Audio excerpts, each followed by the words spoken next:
Welcome to the lecture series 2 of Database Management System.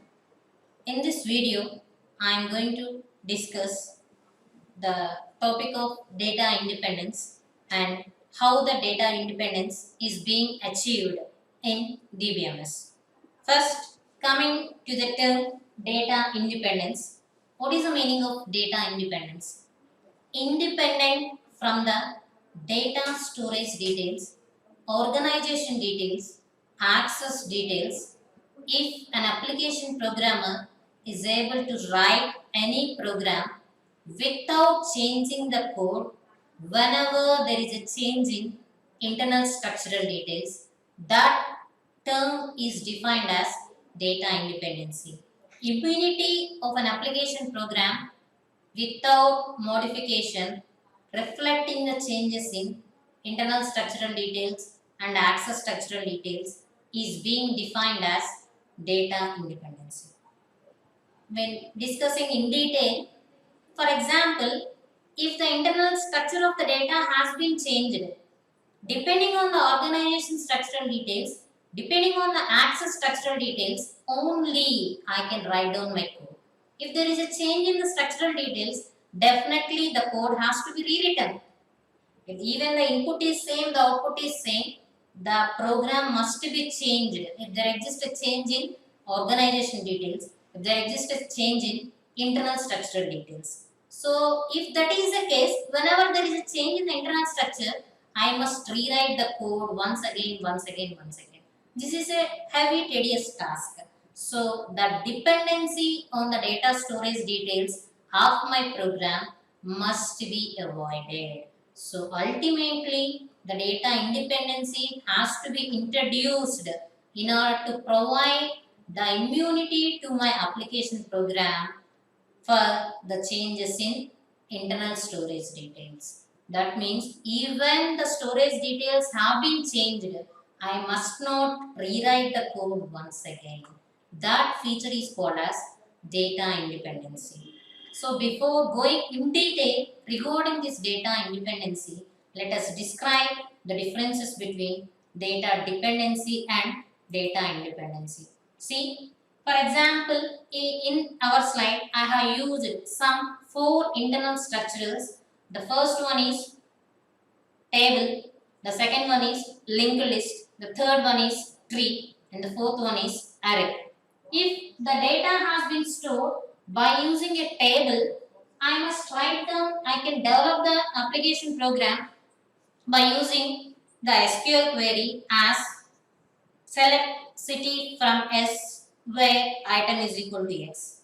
If the structure has been changed, that is, for example, the same data has been changed, stored in some another format as a linked list, definitely in order to retrieve the city details, I can rewrite the code as if item is equal to top, then do something.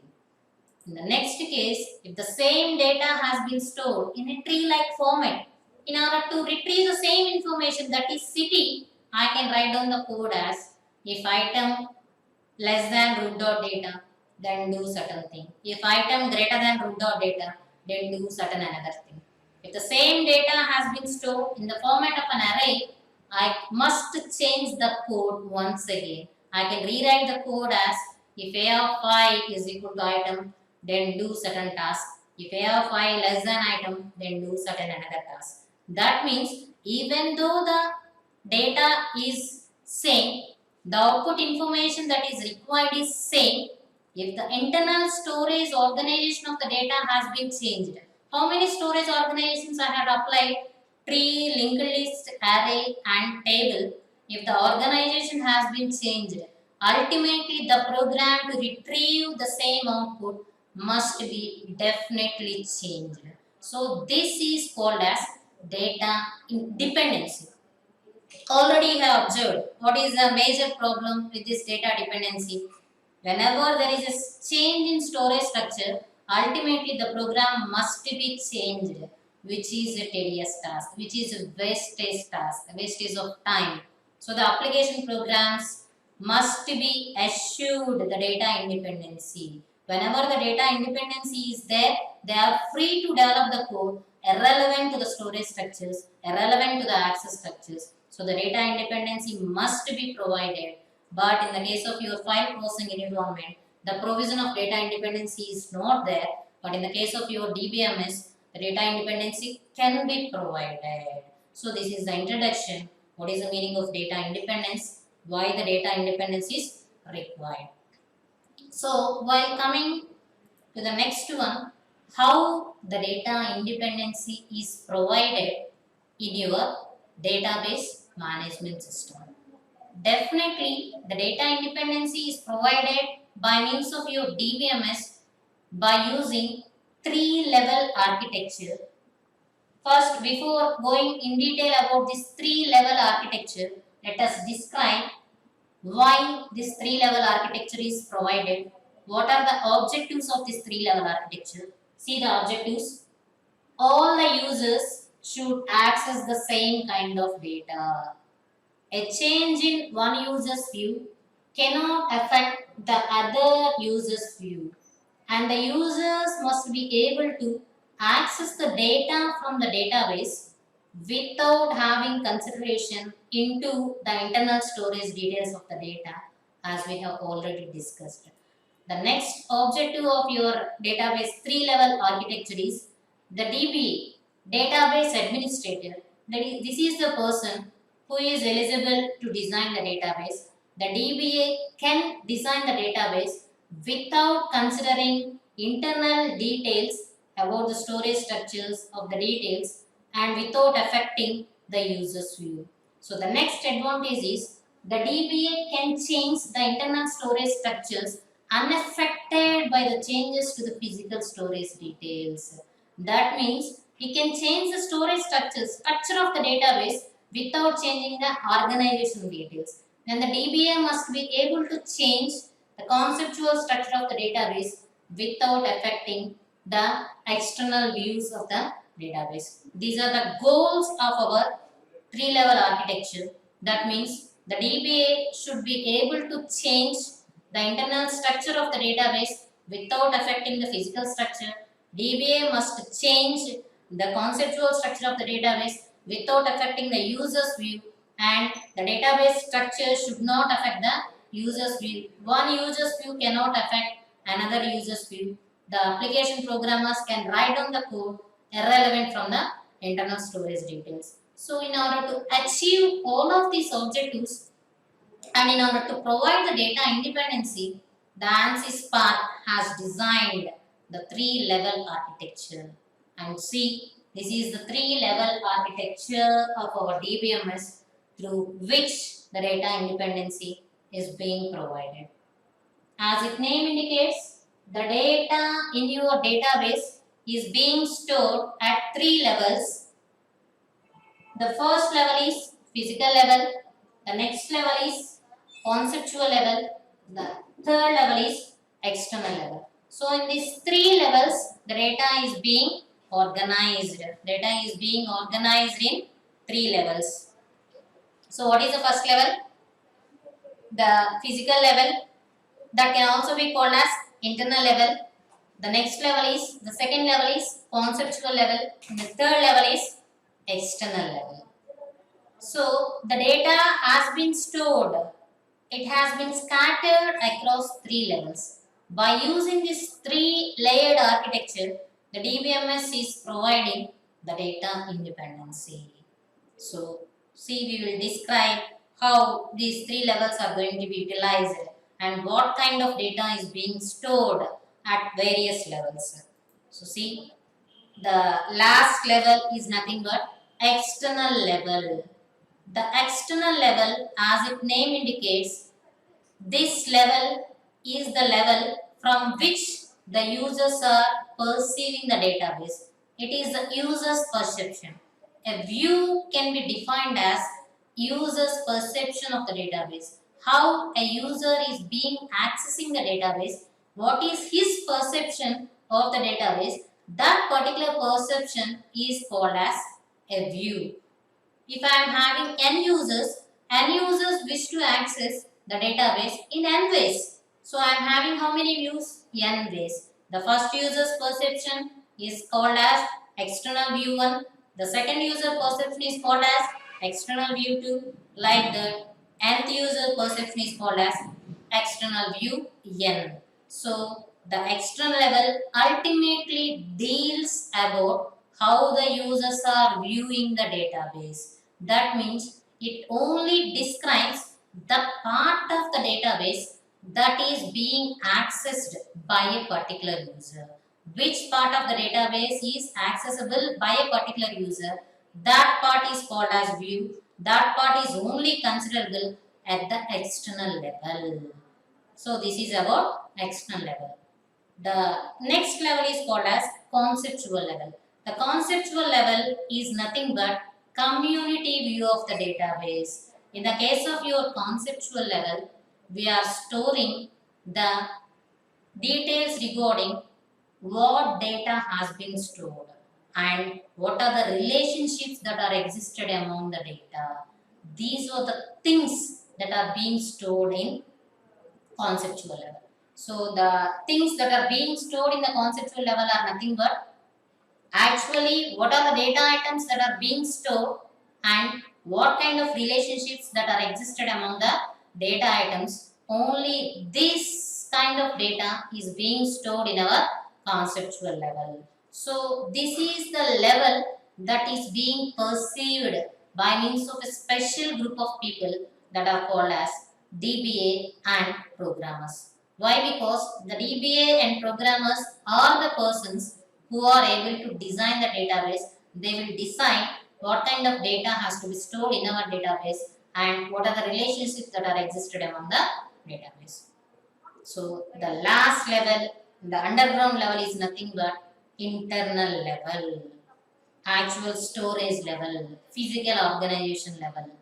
As its name indicates, this physical level deals about the internal storage details of the data, how the data has been stored, what are the organization details, what are its access details. All this data is being stored in the case of your internal level, or this internal level can also be called as physical level. So the physical representation of the data, physical view of the data is being stored in physical level. So it is the view that is perceived by DBMS software, OS software.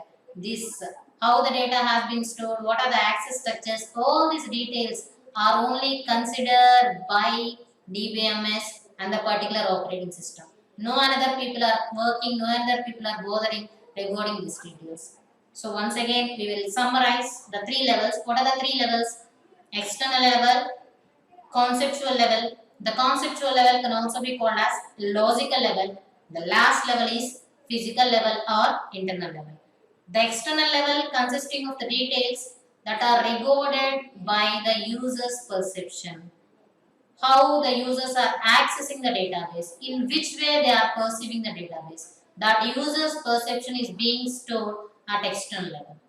The next level is conceptual level, or that can also be called as logical level. The logical level describes what are the kind of data items that are actually stored in our database and what kind of relationships that are existed in the database that are being stored at the middle level, that is nothing but conceptual level. This level is concerned by a group of people, that is nothing but DBAs and programmers. Who will work at the external level?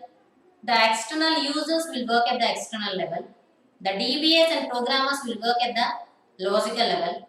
The final level is internal level. Who will work at the internal level? The DBMS and OS will work at the internal level. What are the details that are being stored in the internal level? Actual storage details. How the data has been organized. What are the access structures that are being applied on the data items? All these details are being stored at the internal level. So by using this three level architecture, we are being provided the important term that is nothing but data independence. So once we'll see the differences between these three levels, what kind of data items are being stored in these three levels by giving some example. Let us come from the internal view. For example, I want to store the data regarding staff, faculty. What are the details I want to store? The details regarding staff, staff ID, branch, name, and date of birth and salary. So these are the details I want to store. So while coming to the conceptual level, see here, the conceptual level as already we have suggested, it considers only regarding what are the data items that are being stored. So what it considers conceptual level occupies what are the details? Staff number, faculty name, first name, last name, date of birth, salary and branch number. So the conceptual level deals about what are the data items. These are the data items for my faculty database. So while coming to the internal level, as we already know, the internal level concerns regarding how the data has been organized, how the data structures are being arranged. So for this application, what are the storage details I have considered? How the staff number has been stored? It has been stored as an integer. How the faculty name has been stored? As a character array. Last name is also been stored as a character array of how many characters? 15 characters. Date of birth has been stored in a particular format. Salary is being stored as a real number. Branch number has been stored as an integer. And from one particular faculty record to another particular faculty record, there is a link. I have provided some kind of referential structure. This is the way how the data is being organized, how the data is being stored at the internal level. I have reflected the internal details about my faculty details at internal level. But at conceptual level, I have represented only what are the data. But internal level, I have depicted how the data has been stored. So while coming to the upper level, what is the upper level? The upper level is nothing but external level. As we already suggested, the external level deals about the particular view of the user. User's perception regarding the database. One user is having one type of access details, another user is having another type of access details. Here I have considered two users' perception. External view 1 regarding user 1, external view 2 regarding user 2. The first user wants to access the the faculty number, faculty name, age and salary. Only particular part. What are the part he is not interested? Date of birth he is not interested and the branch number he is not interested. I will retrieve only that particular part to the user one. The second person is accessing, the second person wishes to access only the staff number, last name and branch number. Only these three data items are being given to the user 2 by means of external view. So the part of the database in which that particular user is being interested, that particular part is being given to the particular user, that is being called as view. Here I have considered only two views. The first part which he is interested, external view 1. The second part which he is interested, that is in external view. Now let us discuss the differences between schema and instances. What is a schema? What is an instance?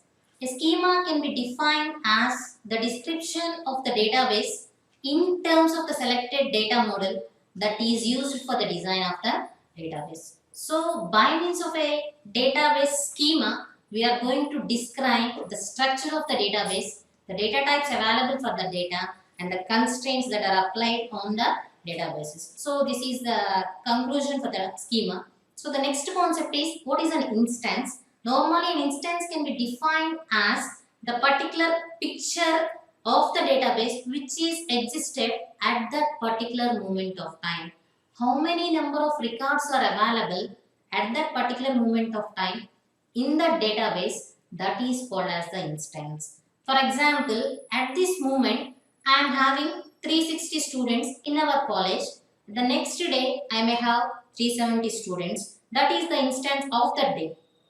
In another day I may have 300 students at that particular moment of time. That is the instance of the student database. So at that particular point of time, how much amount of data is available within the database at that snap point of time, that can be defined as the instance. So in simpler terms and in terms of the programming language, schema can be defined as the data type and the instance can be defined as the values for that particular data type. So this is the difference between schema and instances. So while coming to our discussion of three-level data architecture and how the three-level data architecture for our databases is going to provide the database independence, now we'll see one another concept, that is nothing but mapping. Mapping between the three levels. What is the meaning of mapping?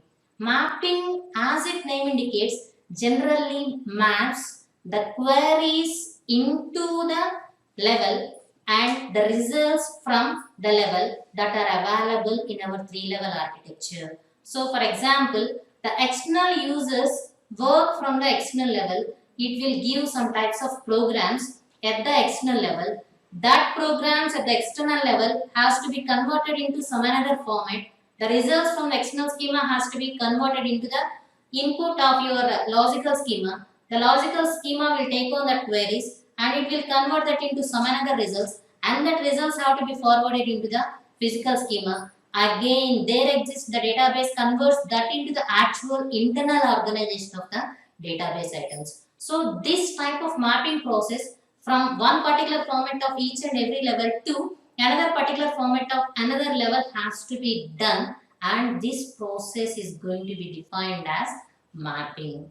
So through this mapping only we are able to provide the data independence in DBMS system. So here by means of our three-level architecture we are having two types of mappings by using three levels.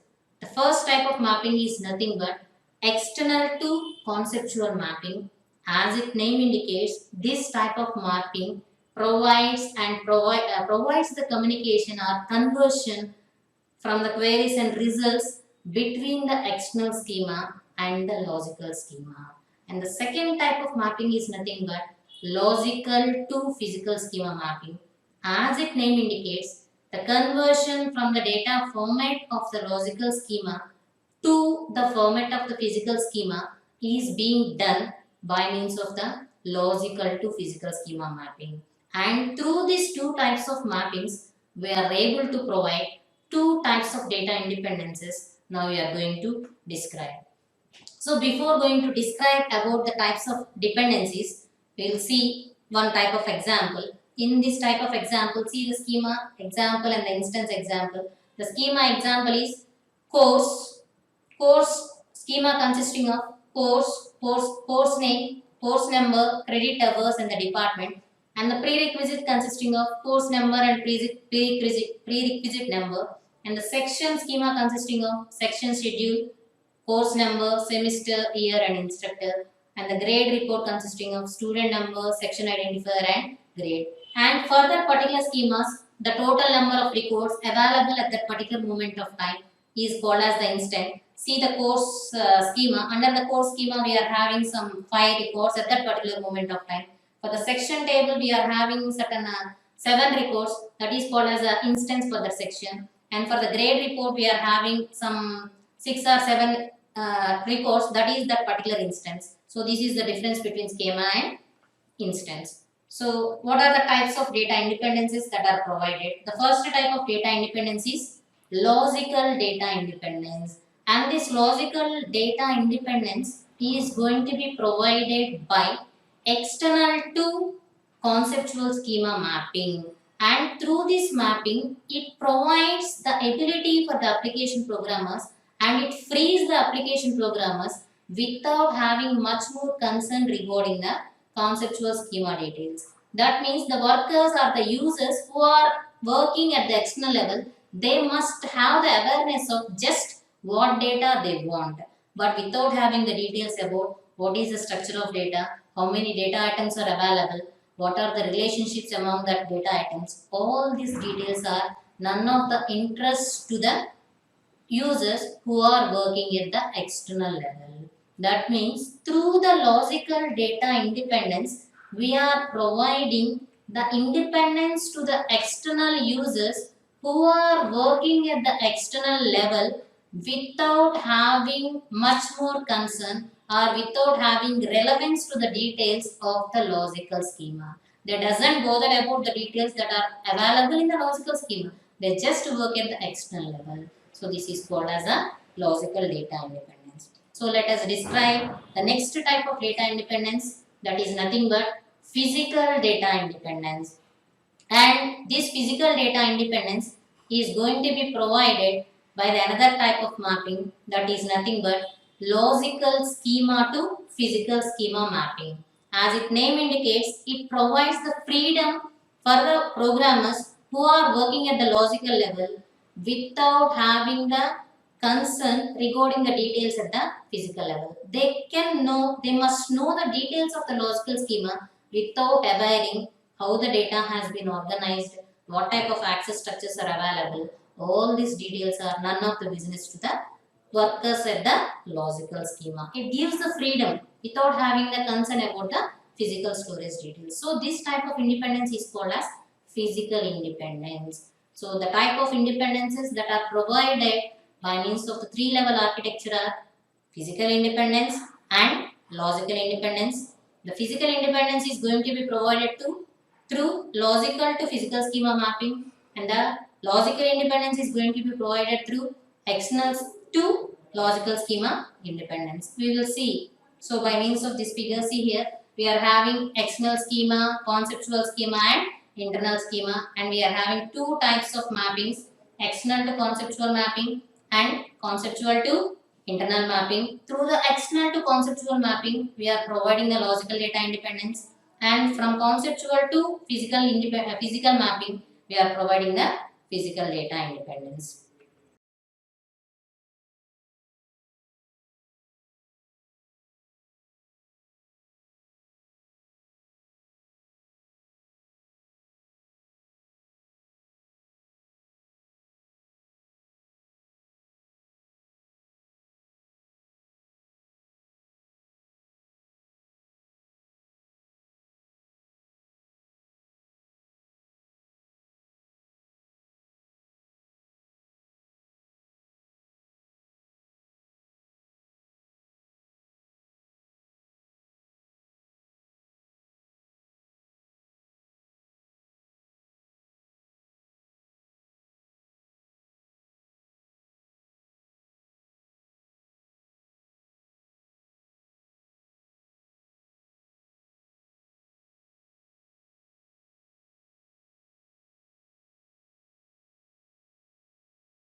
So now we will discuss what are the different types of database